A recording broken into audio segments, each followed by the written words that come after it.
Good afternoon and welcome to Cooking with Grace. I'm your host, Diane Duncan.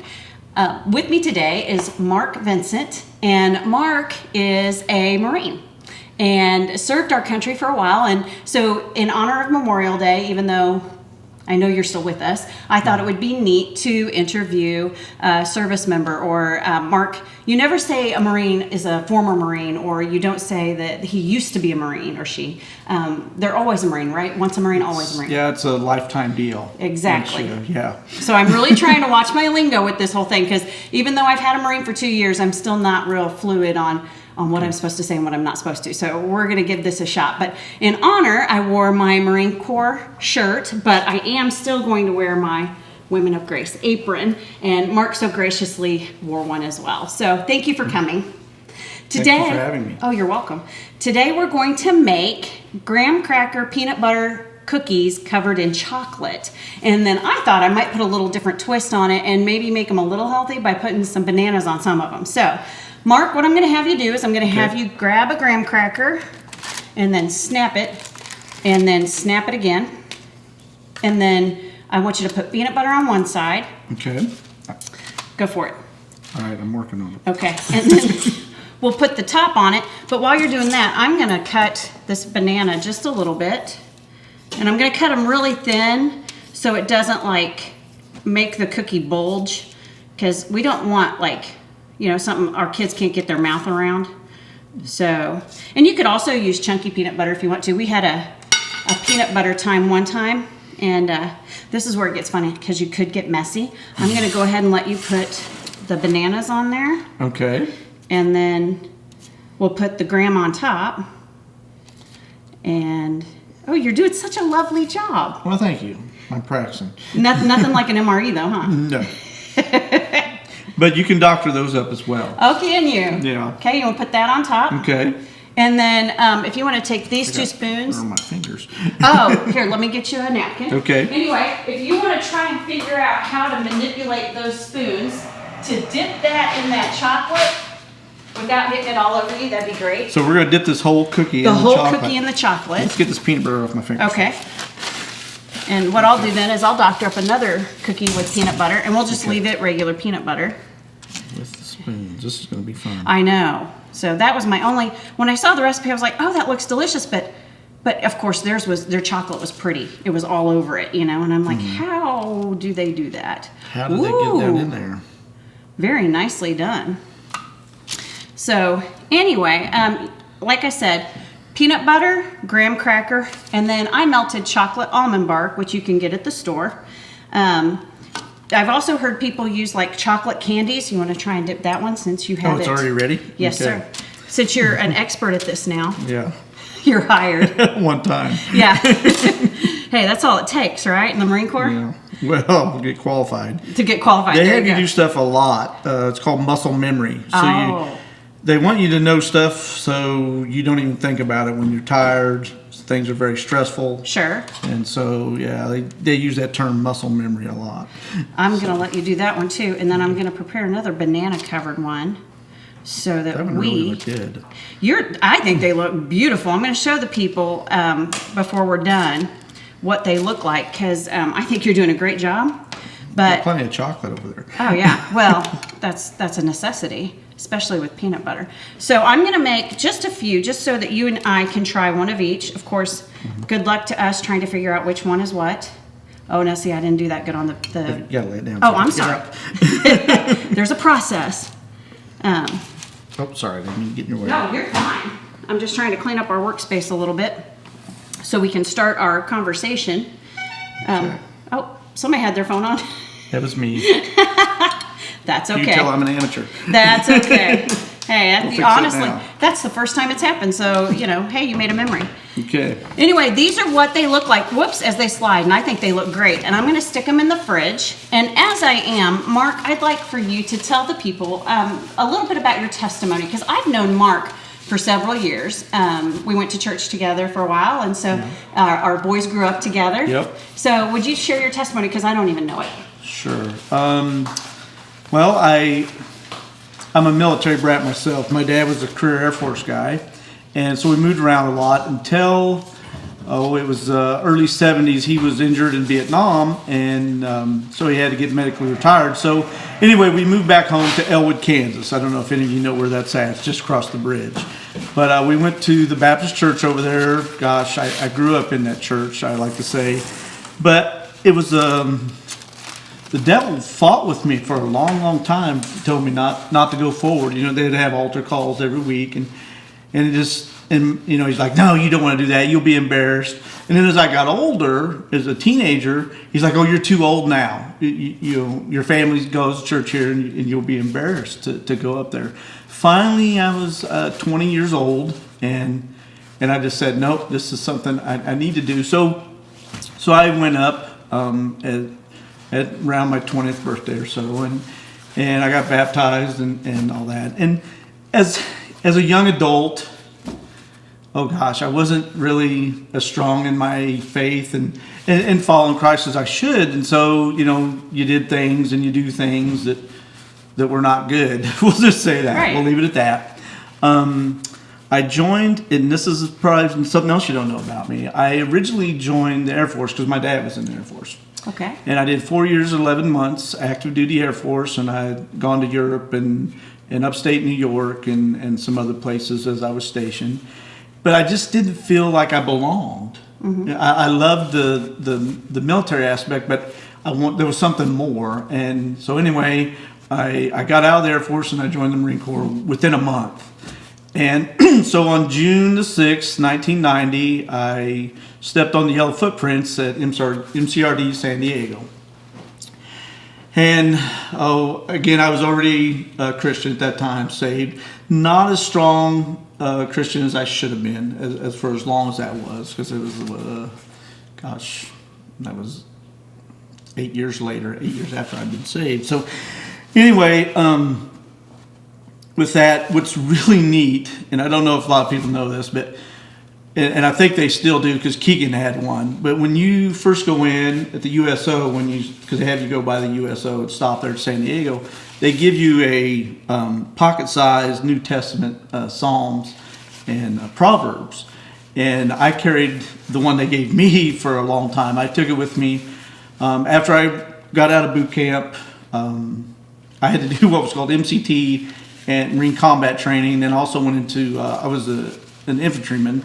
So then I had to go to the School of Infantry. So as soon as I graduated School of Infantry, which was early December of I was wrong. It was late November of 1990.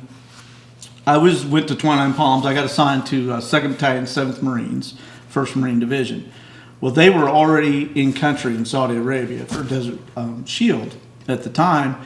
And so when I got there, we were just there for maybe a week and a half at the most at 29 Palms, California.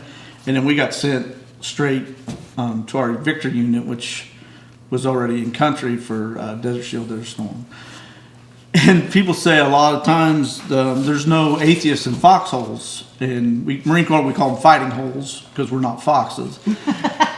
But anyway, my walk with the Lord really took on fire at that time because there's a lot of unknown when you're going into that kind of environment, stressful environment. So every day I was reading that little pocket Bible a lot. I mean, over and over, sharing with my buddy in my fighting hole with me, him and I are still friends this day. We're brothers. His kids call me uncle, and my kids call him uncle. And we couldn't be more apart than anybody. He was from New Jersey, right outside of New York, and here I am, this country kid from Kansas. So, but anyway, that's kind of getting off track a little bit. But from then on, I really, even after I got back, I was really, my walk with the Lord took off, and I like to think my spiritual gift is faith. No matter what's going on, even now, like with the coronavirus, God has got this. No matter what else happens around us, how chaotic, God has a plan for us. And if we know Him and trust Him, we know what the end story is. Sure. And everything else is just part of the walk, the journey, as we're getting there to be with our Lord. So. Wow. You're right. I didn't know the Air Force thing. A lot of people don't. No. Because the Marine side overshadows, I think. Sure. Um, Well, you did life, as yes. they call it in Yeah, the Marine Corps. yeah. 20 years and 24 days, but no one was counting. No. That's so funny. So- Yeah. My dad did 24 years, and I don't know how many days because, I was on by that time. But anyway, that's neat. So you came to know Christ, and you joined the Air Force and then the Marine Corps. And I know at some point, let's back up. So what was boot camp like? Well, again, it was a pretty stressful situation. We just hear And horror it's- stories. And it can be and it can't be. If you remember that everything they do there is for a reason. And when it's happening, you're like, why in the world? Why am I walking through the chow hall holding my hand over a cup saying gangway grenade? Well, because when you get on the grenade range, that's what you have to do. When they tell you got to sit down with your left over right, well, when you're on the rifle range, that's how you sit in the setting position. So everything you do, at first, they don't tell you why you're doing it. They just tell you to do it. And then when it happens, you're like, oh, okay. And so what's neat, and a lot of people I don't think realize this, there's chapel on Sundays. They have a Protestant service, Catholic service. And so Sundays in boot camp is that short time in the morning. There's more people probably go to service because they get away. It's a time to get away from the drill instructors, get away from the chaos. Get a break. Yeah, and so a lot of more people go, which is good, I think. Right. But yeah, you just... Because what's the alternative? If you stay behind and don't go to church? You're cleaning your stuff, or you're cleaning the barracks, or whatever. Right. Yeah, you're not just sitting around No. looking at each other. So No. yeah, no, it was a good time.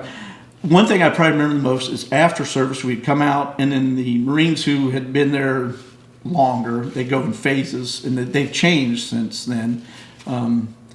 But they would come out and they would sing the Marine hymn. Of course, everybody's standing at attention, and it's kind of a unique experience. It's different for sure.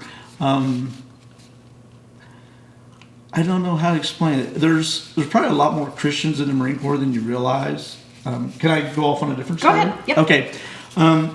In 96, 97, I was on what's called a med float. We were on the USS Wasp in the Adriatic Sea. Now, is that like the white ship that was No. outside of New York? Okay. No, that is a hospital ship. I'm sorry. Okay. Well, I was on it's called a Gator.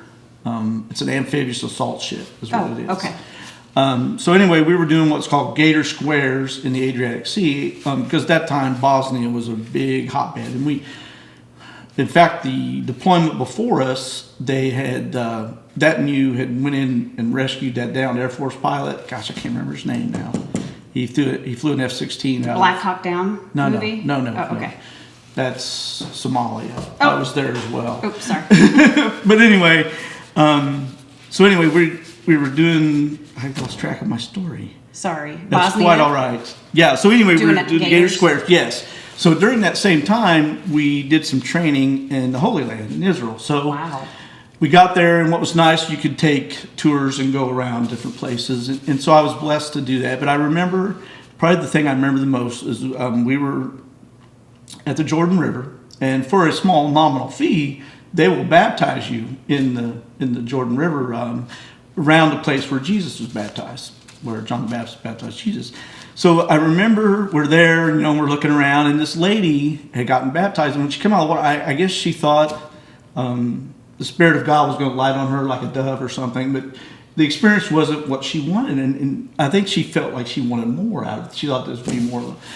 And I remember looking at my buddies who, of course, we all, went to chapel on the ship and everything, and getting back, I said, I feel closer to God on the decks of the USS Wasp than I did in the Holy Country, because they made it almost like a tourist deal. And I don't know, because we would pray together, and just that whole experience was, to me, I felt closer to God there than I did. I don't know. No, I There's get maybe that. people may not feel Right. the same, but Everybody's experiences are different, but no, I totally understand that. so That's neat. Okay, so you made it through boot camp. I did. You have, as I mentioned, a son. Actually, you have two. Yes. And tell us about how that was raising sons in the Marine Corps, raising children in the Marine Corps. Oh, well, Travis, my oldest, by the time he was 3, I was gone half his life. So with that being said, by that time, though, I had been in the military, 10 years or better. So I was halfway done. So I told Jennifer, my wife, I said, okay, as soon as we hit 20, we're gone. Because I missed so much of the boys growing up because of that. And It's so a sacrifice. there is, yeah, Yes. there definitely is. I can remember times, though, doing things when I was in Marine Corps, I couldn't think of doing anything else. That was, I don't know, that was my life. That was my job. Yeah. And so I was doing that, but then I also realized I'm missing time that I can't get back. And so I was like, okay, once we hit this mark, then we're done, and which we were. And God kind of worked along that way as well, because Jennifer, we found out, was it 6 months, 5-6 months before I was get to retire, we found out she had a brain tumor. As you know, you remember Jennifer. That's about And- the time I got to know you. Yes, And yeah, your shortly family. after, yeah.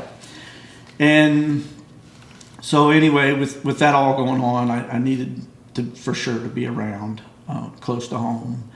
And so anyway, but God took Jennifer home in December of 2008, which, wow, it's going to be 12 years. Sometimes it doesn't seem that long. But I've been blessed that he provided through that whole thing. As hard as that was, God was there every step of the way, and he still is. Today, Keegan, my youngest, he is in the Marine Corps. Him and David, Diane's son David, are in the same class, and we're friends for forever, I think, it seems like. Yeah, I used to take Keegan, sometimes do different youth events yeah. by default because he was David's friend, and so. Yeah.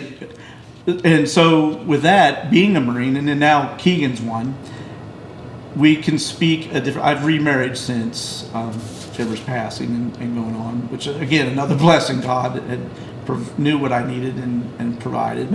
But being able to talk to Keegan in almost a different language that I understand. And I tell him some minor things have changed in Marine Corps, but some things have not. And for years, probably hundreds of years, they have not changed. They're still the same. And so it's kind of funny. And but thank God, he recently just got back from Okinawa. Praise God. Yeah, he was there. He was supposed to have been back a little over a month ago, but he's finally back in the U.S. He's not here. Yeah. Yeah, he's in California. Right. And he's on quarantine for 2 months, or not 2 months, 2 weeks. Oh, okay. In the barracks, that's all. They bring him food, and that's it. They can't even leave the barracks room. Yuck. That's where they're at. Yeah, for 2 weeks. Well, I'm kind of jealous because that's a good segue into our kids because you know the lingo.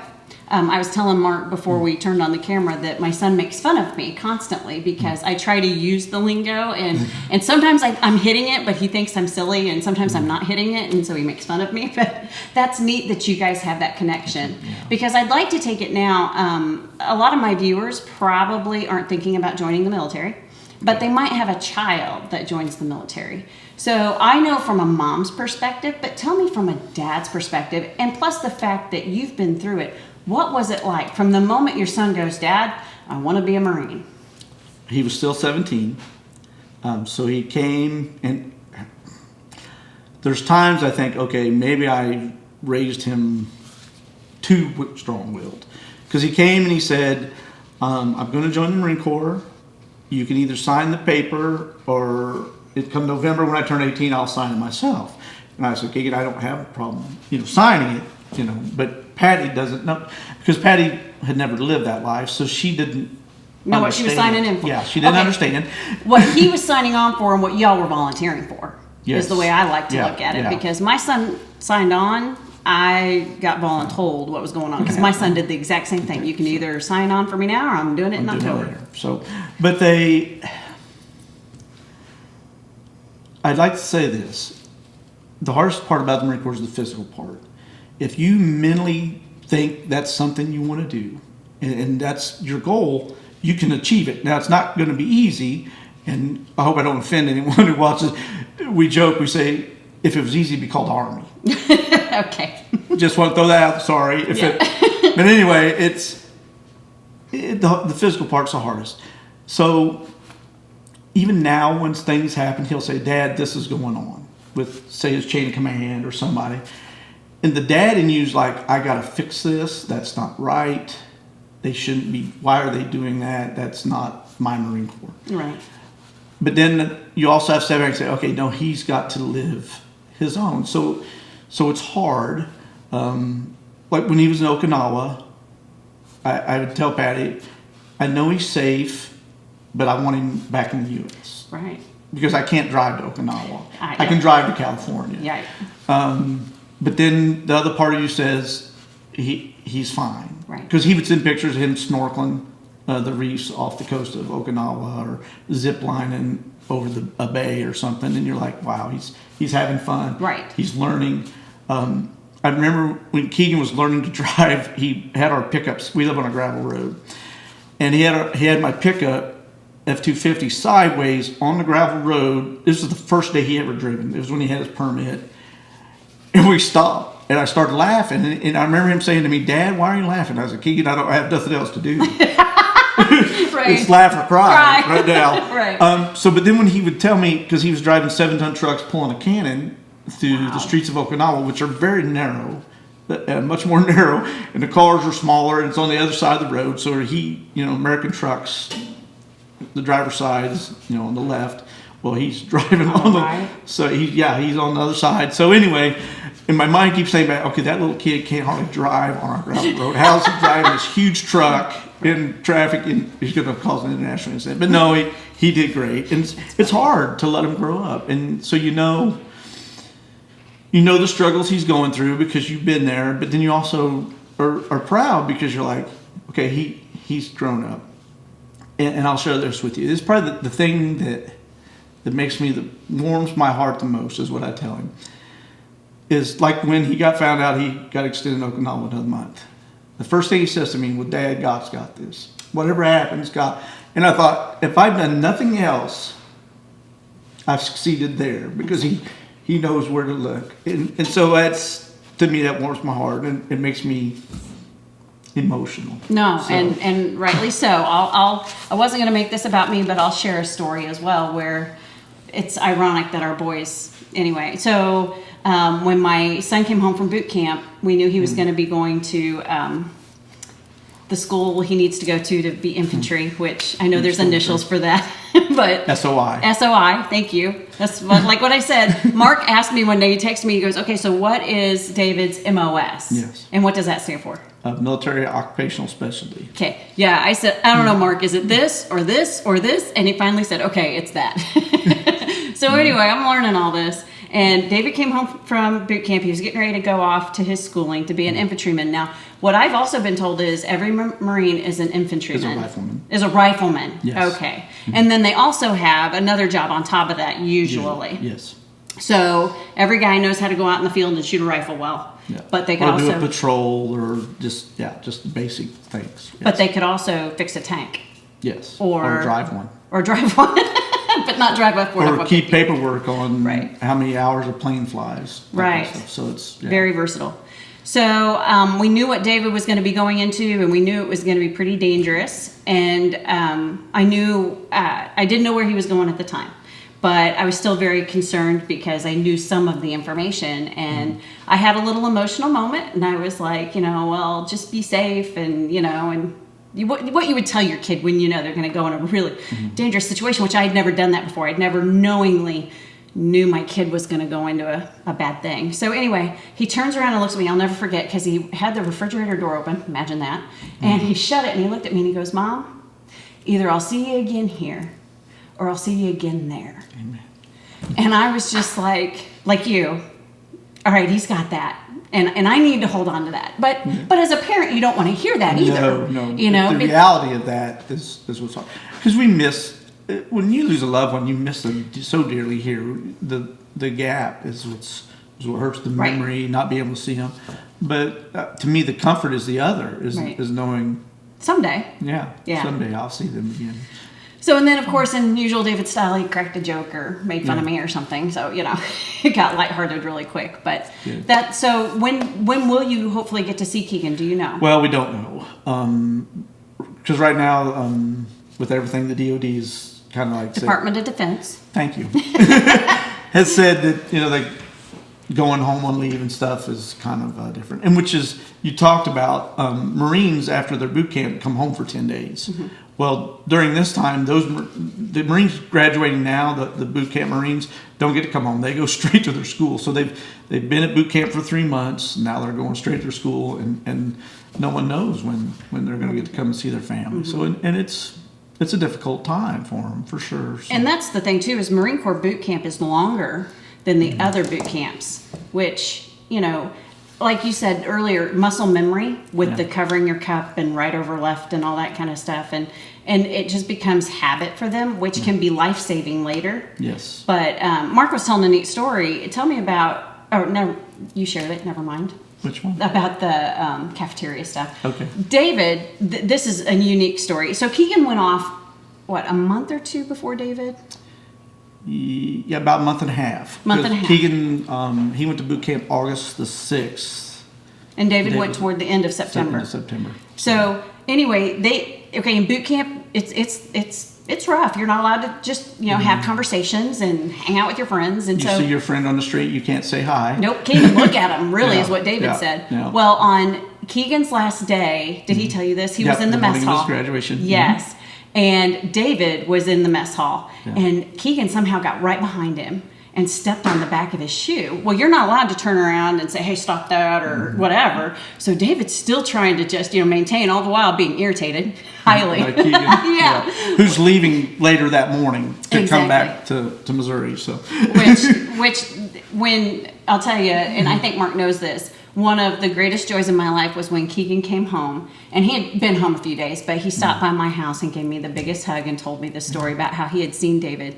And he said something to him. He wasn't supposed to, but he did, and it just thrilled my heart. So, yeah, it's amazing with these young men. Their class, there's so many young men and young ladies who have stepped up to serve their country in all different branches. Right. It's amazing to me that our area, that the commitment to serve, and it's hard. It's a hard life to serve. That's no matter why, what branch you're in, right. Coast Guard, it don't matter. Right. So. Well, and that's the thing. It's a sacrifice. That's why I believe it's got to be a calling. Because if it's a whim, that's going to be hard. But if it's a calling, like, I was telling Mark, one of the sayings us mothers have, and he said that he's heard it and said it too, is Semper Gumby. Semper means always, and Semper Fi means always ready. Faithful. Always faithful, I'm sorry. See, I'm learning. But Semper Gumby means always flexible. So that's what we have to be. We were talking about how some of the leave plans are messed up and how kids aren't getting to come home from boot camp like usual, and David's plans are messed up as well, and I just keep saying Semper Gumby, and God's got this, and God knew all this was going to happen, like Mark said, before the first cough happened. Exactly. So we just have got to just be faithful, Semper Fi, and I don't know how legal it is for me to say it. David said I shouldn't say It's it. legal. Oh, okay. There's not a patent on it. Okay. I don't think. It's funny because when I wear my Marine stuff, I'll have people out in public go, "Oorah," or something like that. Yeah. And so the very first time it happened, when I could finally talk to David, because you can only do letters all through boot camp. Yeah. Unless you're really lucky, and then you do get a phone call. But I said, what do I say? And he's like, just go raw back at him. And I'm like, oh, I'm gonna feel like a dork. So I did it the first time, and I was just like, oh my gosh, because you don't want them to think you're a Marine, because I'm not, and I don't deserve that title, and I don't wear. It's funny you say that, because I'll see people in public wearing a hat, whatever, and so my first question is, did you serve or do you have someone serving? Good. And so from there, the conversation goes to, and there's been times I've ran into people at the gas station, and a lady gave me a hug because her daughter just came back from overseas, a couple days before. And so you're like, it's part of a family. It is. You get into that family, and it's I don't know, it's special in a way, and it's hard to explain to people who don't have someone or don't understand it. I guess I can't explain it, but it's good. It's special, and it is, and it's a bond, which is really, really. And of course, I was a child growing up in a Navy family, so I don't know how it was in the Air Force side. But to me, this is so different. Not just being a mom. I mean, I know what it's like to not have my dad for 6 months out of the year. Yeah. I mean, that's old hat. But to have my son go through periods where we can't even talk. Can't talk to him. You know, and being told I can't call him because my phone call might set off a bomb from one of the enemies. I am so thankful for Facebook Messenger, because when Keegan's Okinawa, for nothing, we could, I mean, it's real time. I message him and it comes back and forth. Where when I was in, it was letters by a snail. Carrier pigeon. And or very seldom did you get to make a phone call. Right. And when you did, you cherished those times. Right. I remember when I was Desert Shield, Desert Storm, I got my tooth chipped. We were practicing bayonet fighting. The guy actually hit me in the mouth and chipped my tooth. It's still chipped to this day. But they sent me to the rear to the dentist. Well, in the rear, as I'm going, my CO, he says, Commanding Vincent, officer. yes, Vincent, if there's a phone, go ahead and use it and call home. And so, which I did. And but yeah, these things are special. That's a treat. Times. Yeah, for sure. Talking about being the parent or even a spouse, people used to tell me when I came back from Desert Storm or I came back from Restore Hope in Somalia, they're like, "Oh, you're a hero." And I was always telling them, "No, my mom and Jennifer are the heroes. I knew I was fine. They did not know, so they're worrying and concerned. I knew I was good. So I think it's harder. It's harder being the parent, I think, in a way, because you worry and you don't know. Where the Marine or service person, they know they're fine. Right. And they know everything's okay. Yeah. I remember this Christmas, Patty's like, "Well, does Keegan get to come home for Christmas?" He's in Okinawa. And I said, the only way he's come home for Christmas is somebody's passed away. We don't want Keegan to come home for Christmas. Yeah. And that kind of hurt her, but I was like, that's the only way he's coming home. Yeah. And we don't want him to come home for No, Christmas. and isn't that weird to say? Because David and I have had this conversation, you know, and I would say on their part, David's concerned for his family because he's not here to hear all the conversations and know what's going on. Yeah. That, you know, he's worried about his grandparents and he's worried about his sister's heart condition. And, you know, I'll just get a random text saying, you know, "Okay, how's Michael doing?" And it's like, "Well, she's fine. I mean, she's in the other room," you know, but he doesn't know that. So, With that being said, my mother, there would be people I grew up with as kids that passed away when I was in service and gone. And she would wait weeks, months later and finally tell me. And I'm like, "Mom, if you'd have told me, I could have sent flowers. Or I could have, you know, now I can still, but it's a while back." So now I tell Keegan, Gary Hurst. Right. I told Keegan that night when I found out. And of course, he's answered back and he understands, you know. right. And I think that's better for them because they are worrying. You're right. They're concerned with what's going on here. They know they're fine. Yeah, I don't think David wants to feel disconnected. No. I think that's the part, is trying to keep him connected. I have a funny story, and then I'll pull the cookies out of the fridge. But so my dad was in the Navy, and I don't know if your wife was pregnant with Travis and you were gone. Were you here for his birth? I was. Oh, okay. I was blessed. I was here for both boys' births. Good. So that's Well, my dad wasn't, and so he was for mine, and I don't know if he was for my other brother, but for my first brother, he was not. And so they had agreed before he left. My dad's name is Raymond Richard St. Denny. And he said, "Whatever you do not name him Raymond Richard Jr." And my mom said, "Okay, I will not do that." Well, at that time, if you had an emergency message, because this was during Vietnam, you sent a telegram via the Red Cross. Well, the Red Cross sent a congratulatory telegram to my father. "Congratulations, you're the proud father of a baby boy, Raymond Richard Jr. St. Denny." And my mom still has the telegram. She did not name him that, but that's what they said. So my dad fumed until he got a letter from my mom, which took months later. To get to him. Right. Yeah. It Oh, really that's wasn't funny. Raymond Richard St. That Denny is funny. Jr. So That's anyway, funny. it's a good story to tell. But, you know, I mean, how the times have changed, you know, and you can FaceTime your child's birth or whatever now if you're blessed. But anyway, let me go get these cookies. Okay. We'll see how they turned out, and hopefully they set up enough to where they're not sliding all over the plate. I don't think they are. And I put them on this paper because I thought it would be easier to peel them off probably.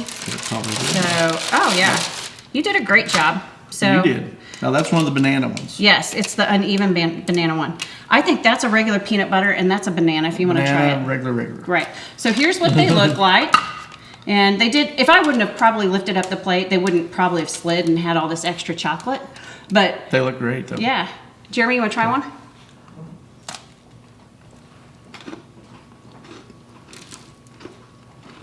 Elite. I think that's banana and that's regular. I'll do the regular. Mm-hmm. Okay. It's really pretty good, I think. Mm-hmm. Thumbs up. It's good as store-bought. But you can't put banana in your store-bought. No. You know, I don't know how that tastes, but does it taste kind of like one of those Girl Scout cookies that has the peanut butter and the chocolate on it? Well, there you go. We did a life hack, too. Anyway, thank you, Mark, so much. for having me. Appreciate your service and your family sacrifice. And like you said, you know, I think spouses are so important, but also as a parent, I think we kind of maybe don't get thought of the sacrifice that we do. I know wives, I know husbands and their children all do, but as a mom, you know, I've had a child go off to college. This was so much different and harder. So I want to say thank you for being vulnerable and honest with us and for sharing and for taking your time out of your day to come out here. Thank you so Great. much. Thank you for having me. Thank you for joining us, and hope we'll be over this COVID thing soon, but if not, we'll see you next week.